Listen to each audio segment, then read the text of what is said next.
et indivisible.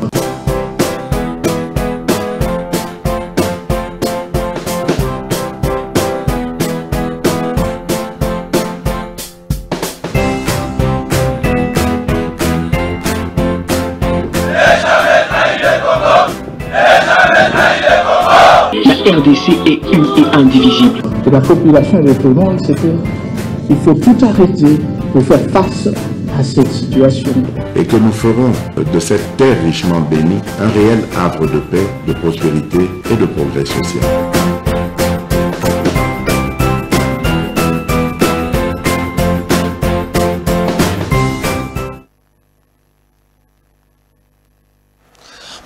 Merci de suivre MKB's officiel. Vous avez 89 000 abonnés. Vous nous suivez partout à travers le monde.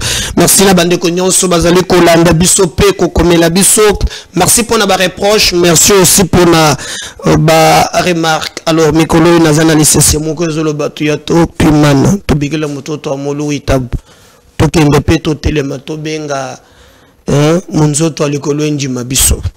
Donc à un certain moment il faut que la paix monokwamboka ezate toujours anglais, toujours français et belé bazwa je suis canadien yo za canadien ya wapi ngaku tunazo bundela ta makambo ya ba double nationalité wana ezala il y a des compatriotes au bazana ba français mais ça na yeko mone mabumini est-ce que mabumini français azala comme on le flop ya américain zalak donc ezaka mikanda moto changer ma réalité moto aza mobimba donc gana zo plaider d'ailleurs na monaki ndeko moko monaki ngai na zalaki na Dodoma kona auti France oh président Médard tala na auti France na kiko tala banoko na ngam comme na changer nationalité mais ba futi singai séjour mais na kiko tala ba tantini na ngai comme on a kayembe mais la vie français.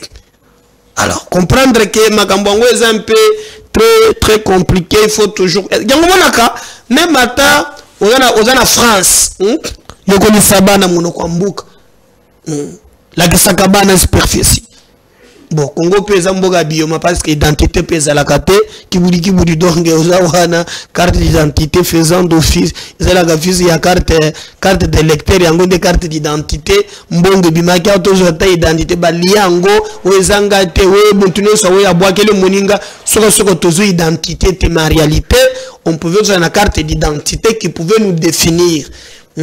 Si je vous pose la question ozolandangai ozamuntu ya wapi même na plateau de Toto Ndiabele bayedite ongaza muntu Congo central les na ba détail ongaza muntu Équateur ya wapi ebele bayedite mais tunaye David Livingstone ayebi tunaye Jeanne d'Arc ayebi tunaye empire romain en telle année romain yaki mais tout naye kaka ke no yo oza mutu Équateur ya wapi ayebite mais ngaza na exception bonga yanga na yebi mes enfants connaissent kaza mutu akasauri mna taba mboka ba infiltration ezebele babiloko wane ngana congolais ya wapi pesa identité yeba pe village ce qui monte na yaza moins civilisé mais celui qui parle français ou anglais wanaza développé wanaza muntu amayele ngai na mona ki même la fois passée tant que tolaga na mboka oyo bande ko mususu bazala ki penza ezwa kambwana esili soki auti poto aye même monoko langage est changé, tonalité est changée. Salut, good morning. Oh, Kalal. Ça y est, nabiso mogoyo. Oh, tonalité a changé, bohé. Ezali kambonini. Ndegonangai. Oh non, moi, je viens à Rhodésie du Nord. En bref, je voulais seulement que yebi sabino ki to la kisa banana biso lo lenge ya koyekola minoko mboka eza très important. C'est très important. Beta monoko mboka la kisabana jambo yenu ngande jumena Mbote, Betoabu, Bakisa good morning, how are you, tout ça. Ngaza na mwana ngamoko azotanga quelque part mwana azwana espagnol buenos petit nangai lobana no chiloba buenos tu bazani Espagne biso koyeba te. Et d'ailleurs il faut mettre même un système éducatif na biso qu'on insère ce système que ça très bien mon toyeba identité naie. Moi je suis du Kassai oriental chilenge moko nsompi mona du toto wa mwaka beyo ampibu. Tu vois, si on a ta fille, on a une bonne bango. Comme on a ono, tu as vu surtout ça battu ya grand bandund. Grand bandund oza ya wapi. Grand bandund ko kite oza muntu ya wapi. Même yo zo ndangana TV, yebisa bana na yo oza muntu ya wapi. Comme on a commentaire, personne na kombo village. Au moins siko, komi ko seka. Monique. N'oublie pas. Loko kanza elize moko lobaki nakei kasi lobi na kozonga mobembo ezali liwate faut revenir tokolata lisolo na bino parce qu'il fallait quand même un certain moment tout la musaka pe conscience boye bake Moïse Katumbi ak exil ou bien ezadini ni parce que azomona na lisusu te na lakisaki bino moko audio moko boye bakanga ki chauffeur na ye complication ezalaki balobaki oh non ndenge bakangi chauffeur c'est parce que ye moko azalaki te bakoselaki makambo au finish to comprendre que depuis qu'il est parti le bande ya mboka à zozonga lisusu te nata ya Kabila akendaka pe boye kaka ko mapike une piqûre akenda libela. Est-ce que vous avez cette fois-ci ndenge parce que depuis à zozonga tête mais les informations économiques circulent beaucoup landa yango mais monsieur ya mokolo moi alelo pourquoi Kagame azolinga lisusu ko déstabiliser IDPS. Augustin Kabuya aleli alobi batu nyonso bozo mona bazo s'agiter le lobo c'est Kagame qui est derrière bango. Mais ce qui veut dire que le combat devient facile lorsqu'on connaît l'adversaire. Parce que combat est difficile, ce adversaire a connu. Maintenant que l'adversaire est connu, c'est lui qui met le désordre dans l'IDPS, c'est Kagame. Alors papa Augustin, nous avons une mesure préventive. Hein? Donc Kagame kaka monto aloba kina bande ko mususu ke non bosala boyi non ezana bato ope na ndenge Kagame akoza la mabe metotika pe ko boaka mikumba nyonso na biso epa ya bato. Assumons quand même aussi nos responsabilités. Même si Kagame profite de nous, mais il y a aussi des gens qui donnent Kagame force. Par exemple, quand on détourne l'argent ici, Kagame aza satana to yebi. Mais biso pe na kana biso to asima kakape makambo na biso. Obino bolobi, obamuso balobi, en tout cas il cause à la très bien mais et à la tête au Kagame lobi, obamuso bazongisi ezali passe. Soit qui yo pe ozana yide presse, obi que Kagame muto atindi yo pour déstabiliser parti tika.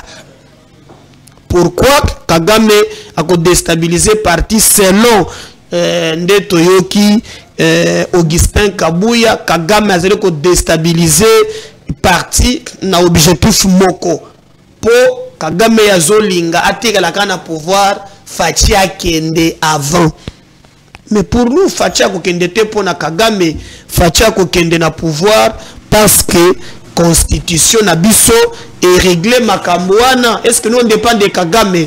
To kenda kana référendum, on avait adopté que non mandat ezalaka ya 5 ans renouvelable mbalamoko.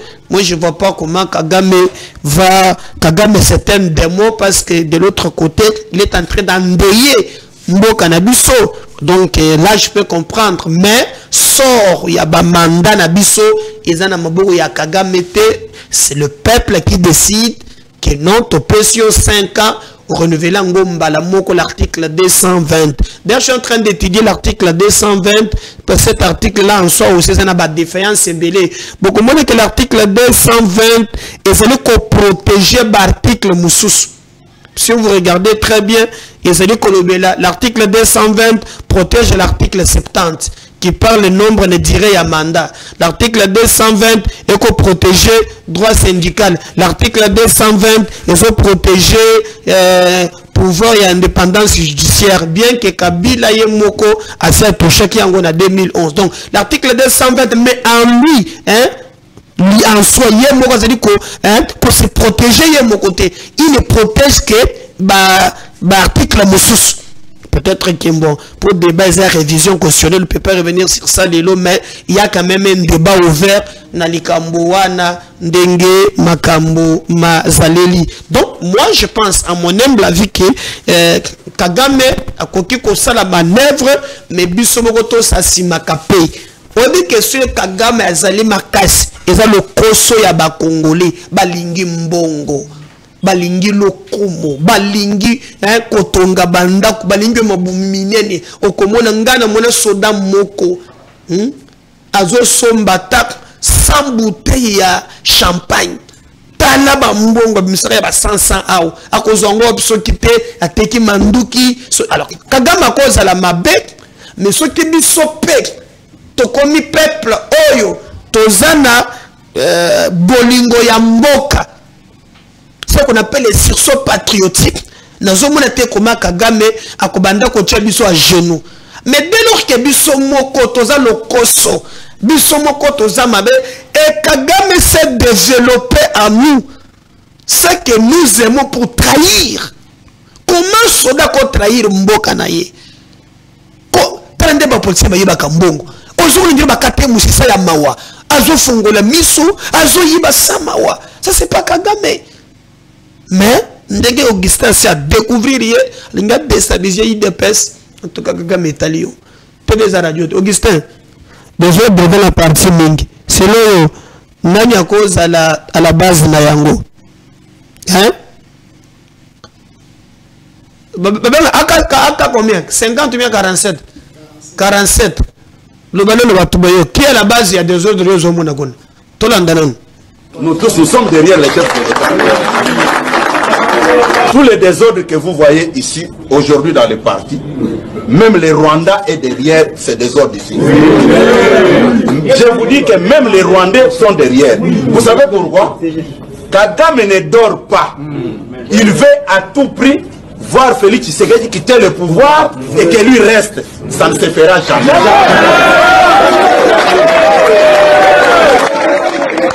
Nous tous, nous sommes derrière les chefs de l'État.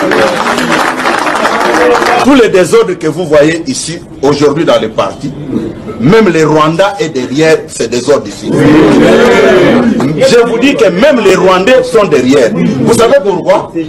Kagame ne dort pas. Il veut à tout prix voir Félix Tshisekedi quitter le pouvoir et que lui reste. Ça ne se fera jamais.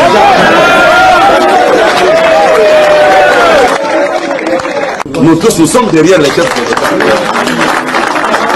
Tous les désordres que vous voyez ici, aujourd'hui dans les partis, même les Rwandais est derrière ces désordres ici. Je vous dis que même les Rwandais sont derrière. Vous savez pourquoi?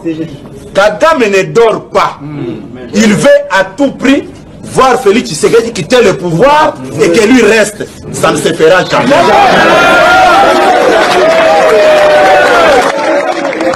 Nous tous, nous sommes derrière les chefs de l'État.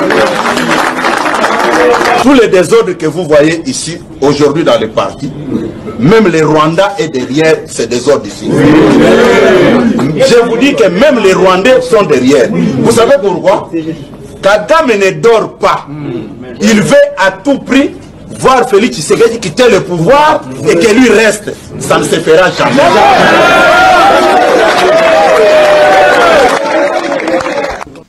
Moi, je n'ai rien dit. Et mon takati makambo, botonga somitunate, mon tazochi a confusion à IDPS pour le Kagame na Rwanda. Donc, ngana ko kota susu makambo wana te. Bino pe beaucoup c'est là que pe mbata makambo, mbata ceci cela, mbata tout ça. Bon, que Mbata alobaki bako simba constitution te? Mbata, professeur. Alobaki c'est la meilleure constitution na nous tozoate. Mais est-ce que alobaki bako simba yango te? Azan français, il s'est défendu. Parce que Mbata, basalaki à l'époque, il y a Kabila, mouvement citoyen. On appelle ça manifeste des citoyens. Avec le syndicat de Kolo, un ami à mon qui est en prison, Mike Moukebaï, Carben Boni et les autres, qui se retrouvaient Liban, c'était en France. On appelle ça manifeste des citoyens. Et professeur Mbazale, il y a DGDP, il défendre l'époque Bogoboy. Hein? Ça fait papier na quoi. Alors, Babandaki, pour défendre la constitution à l'époque, Kabila voulait changer la constitution. En tout cas, il y a parmi les conférences, nini, qui montraient que nos constitutions sont meilleures. Ngana yebisibino que professeur Jacques Ndioli a cours kalamingite. Alors, la constitution, c'est comme une mère. Violer la constitution, c'est violer propre maman nayo. Et il nous avait dit, on ne change pas de constitution comme on change de chemise. Mais qu'est-ce qu'il a dit, Ekoli? Quand les alakina no mwana muke, quand on bandiko tangi sabiso, ce que Ekoli, Ekoli senen. Azongi sango sumwana muke, non, c'est Ekoli. C'est comme na professeur Nabiso Mbata. Mais batu bayoko katakata ba yakala na o yasika. Alors Mbata mimone kike et suye penza ekotaki ye na nzoto. Pour ça que débé ça ba Mbata publiakate. Ngapa na zoto na ka batu le soke zela ka vrai. Bon, na bete po na komona kaka no na Google to sala bino en direct pour besoin que c'est le pembata makambo moi mingi hein na ba no ouvrage hein professeur Mbata bali bien ko makate la vérité professeur Mbata ba besoin que c'est la juste na on temba en direct il faut bima pour boucher ba commis hein mais on a mené ezao non a commis on mené André Mbata Mango édition la Martin a commis nini tous les livres d'André Mbata Betukumesu ezao comment nous allons Mbata ko makate na mlingaza ngalo objectif hein na mona ba livre nano ko ma wan bogoro ba wo bona boy. Abolition de la peine de mort, constitutionnalisme en Afrique, André Mbata Betukumesu. Yangoyo. Alors, université et liberté académique en République démocratique du Congo. Yangoyo. Ils ont dit. Hein? Oh. Kade?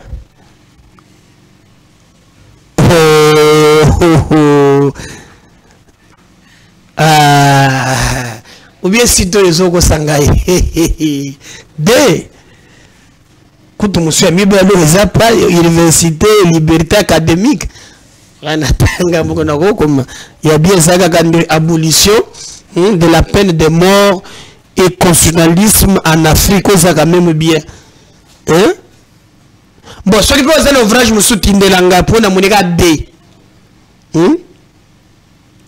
Mais Bouchaba comme le livre. Na tangi na travail. Tala. Ou a commis moko. Ou a commis na baboye. Le professeur Nabiso, moi je le reconnais capacité na ye. Na répondre bino est-ce que ça professeur a komakate. Ngana mon idée. Moko makambo ya liberté gentille ya ba académique. Na mosusu alobeli comme ma abolition à peine de mort ou tout ça comme on a dit mais au moins débat wana je nous peux causer là mais na mon idée on se peut goya après alors professeur André Mbata bato balobaki o ya lobaki ke conscient bakoki ko changer yango te alobi eza faux bato ba dénaturer ba propos na ye ya atikali koloba yango bongo te atikala koloba yango bongo te o bazali koloba la diabolisation alobaki yango na français montezo échappé battu il n'a jamais dit ça. Ah bon yo koloba ndenge nini TV za radio te toi ndenge moko zo milobela ngana ko tcha commentaire pourquoi on suit ça. Le français facile. Il y a des comparatifs quand on étudie le français pour nous autres qui étions au séminaire. Quand j'ai dit que cette constitution, j'ai vu beaucoup d'images circuler, le pauvre Mbata, et merci de m'avoir donné cette occasion-là. Cette constitution que je tiens dans ma main est au jour d'aujourd'hui la meilleure depuis l'indépendance. Où est la contradiction du pauvre Mbata? Comparée à la loi fondamentale, elle est meilleure. Comparée à la constitution de 64, elle est meilleure. 67, elle est meilleure. Je ne peux pas voir comment les intellectuels peuvent s'acharner par les images des réseaux sociaux. Voilà le pauvre Mbata. Non, je n'ai pas dit qu'elle est intouchable. Je n'ai jamais dit ça. Et il n'y a aucune contradiction de position des universités. Je m'en vais maintenant aux questions. Parce que ça, c'est une bonne occasion que vous m'avez donnée. Le français facile. Il y a des comparatifs quand on étudie le français pour nous autres qui étions au séminaire. Quand j'ai dit que cette constitution, j'ai vu beaucoup d'images circuler, le pauvre Mbata, et merci de m'avoir donné cette occasion-là.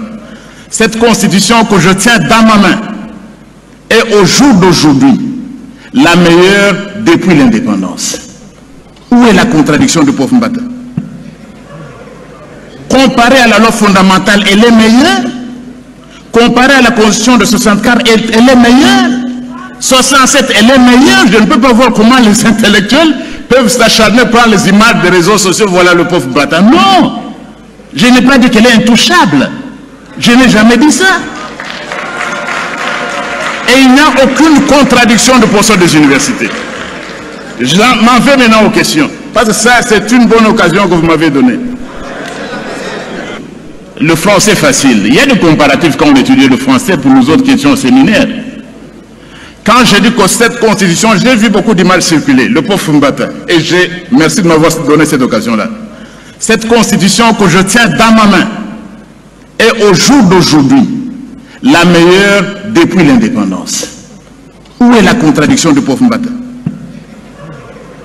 Comparée à la loi fondamentale, elle est meilleure. Comparée à la constitution de 64, elle est meilleure. 67, elle est meilleure. Je ne peux pas voir comment les intellectuels peuvent s'acharner par les images des réseaux sociaux. Voilà le pauvre Mbata. Non, je n'ai pas dit qu'elle est... J'espère que Wana Bolandi, vérité, ndenge makambo ezali koleka. Alors, est-ce que Moïse Katumbi a kozonga de Sousona Kishasa? Mais qu'on le qui est belé, ba déclaration nyonso, ba tweet nyonso azo sale komeka libanda ya mboka. Est-ce qu'il y a exil? Bon, je ne peux pas confirmer, mais on met le mingi libanda. Pourquoi? Pour que tu aies moi mingi. Na kisaki bino eloko moko o ebima. Na ningine bisabino banda kaka information ebimi Katumbi azana mboka te. Je vais vous réfléchir la mémoire pour que ce qu'on reproche na Moïse Katumbi. Bonjour, bonsoir, très chers compatriotes. Je pose un peu une question aux prêtres catholiques du Haut-Katanga, de la province du Haut-Katanga, qui venaient de faire du bruit sur Moïse Katumbi pour dire c'est un homme philanthrope, un homme de cœur, un homme humaniste qui a toujours fait des gestes, des actes, comment on appelle ça, des œuvres sociales. Il construit cet aérodrome, cette piste-là pour permettre l'évacuation des malades, pour faciliter la tâche, parce qu'il a toujours fait ça, il l'a fait dans tel village, dans tel village. Ça, c'est les prêtres. Et en plus, les mêmes prêtres nous ont informés que au cas où on arrêtait Moïse Katumbi, il y aura la guerre civile. Les prêtres, s'il vous plaît, avec les chapelets au cou, avec les soutanes blancs habillés sur leur corps, et ils confessent qu'il va y avoir la guerre civile. Les prêtres, s'il vous plaît. Et ce prêtre-là qui a parlé de ces choses-là, il est libre. Il est libre. Quelqu'un qui confesse qu'il y aura la guerre civile, c'est qu'il connaît quelque chose, c'est qu'il est entré dans les réunions préparatoires de cette guerre civile. Contre quelle tribu le prêtre la connaît? Je pense que dans un pays, dans un état de droit, de telles personnes sont des inciviques qu'il faut interpeller, sans attendre.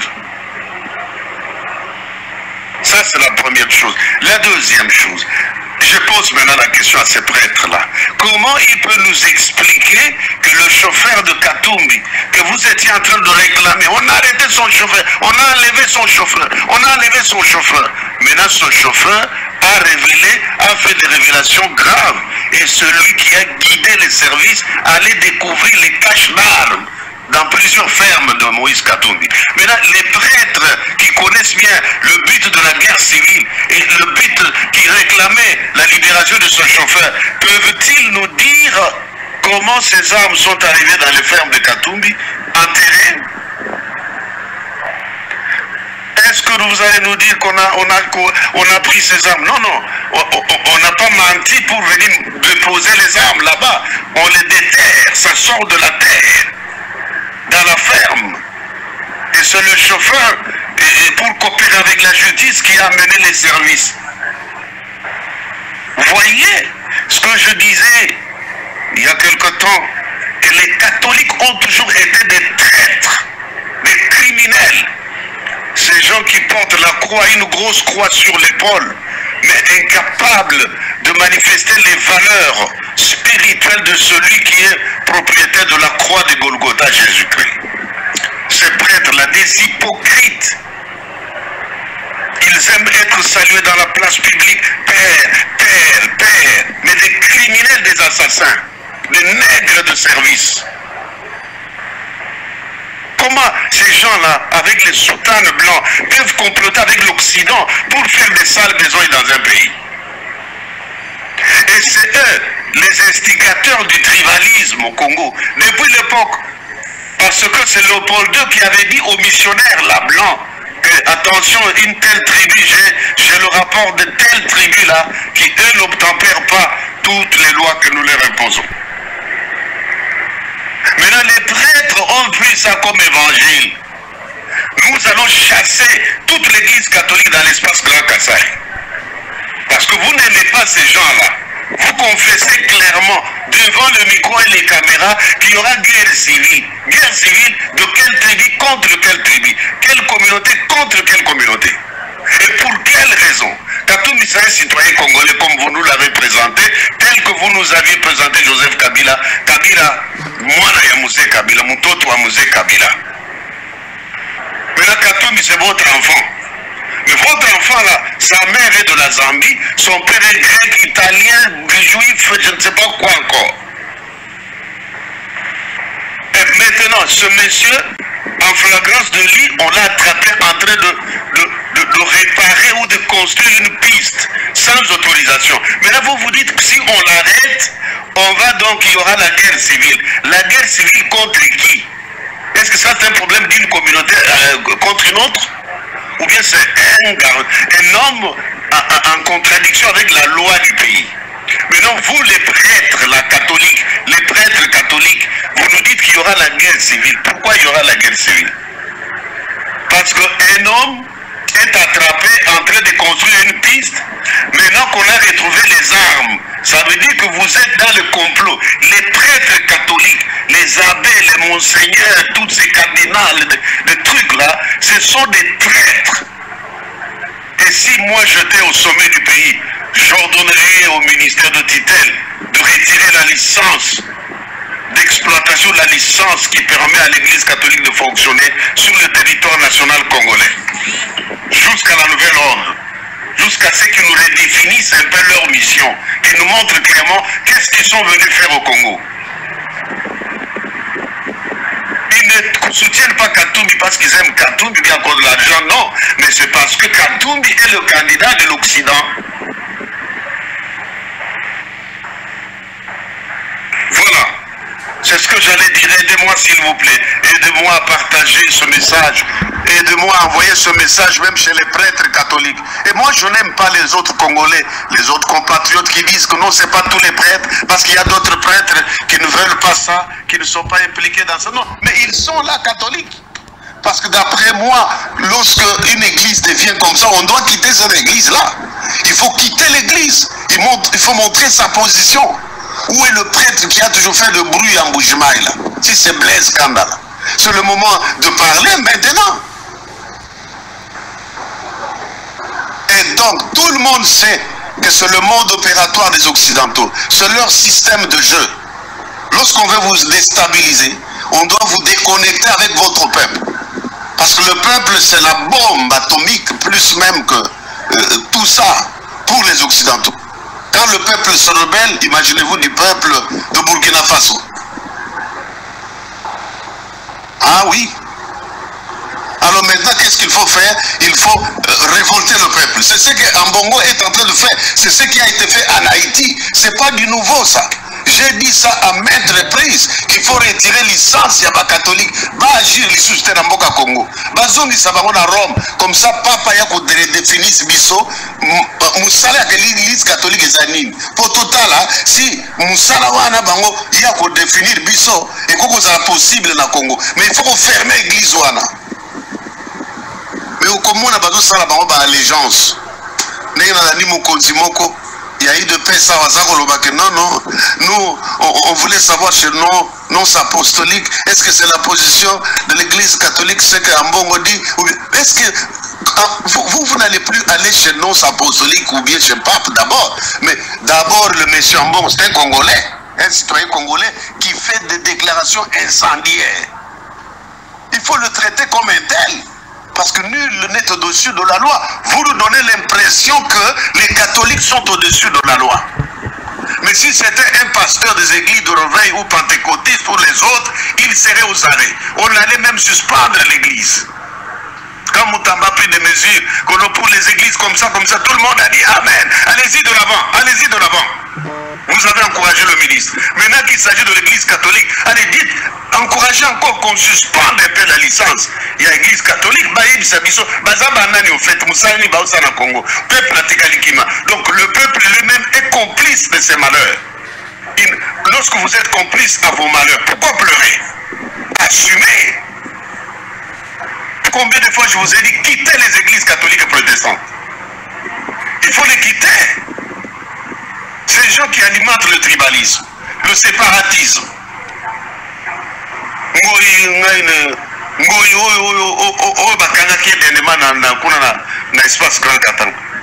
Pasteur, il y a des protestants. Il y a des églises là, protestantes et catholiques, qui sont avec les occidentaux. Et chacun, c'est comme une chanson dont chacun joue son instrument. Rôle ya pour révolter le peuple. Et le peuple n'a besoin de ça. Bazo bon ça que oh bazo nyonga biso économiquement et ça bato ba minelo bango ba sima na bango. Soki bomoni muntu nazo siri sawa. Soki bomoni kaka une autorité congolaise ou bien un opposant congolais. À part le gouvernement qui a le monopole d'avoir la diplomatie avec tous les pays du monde.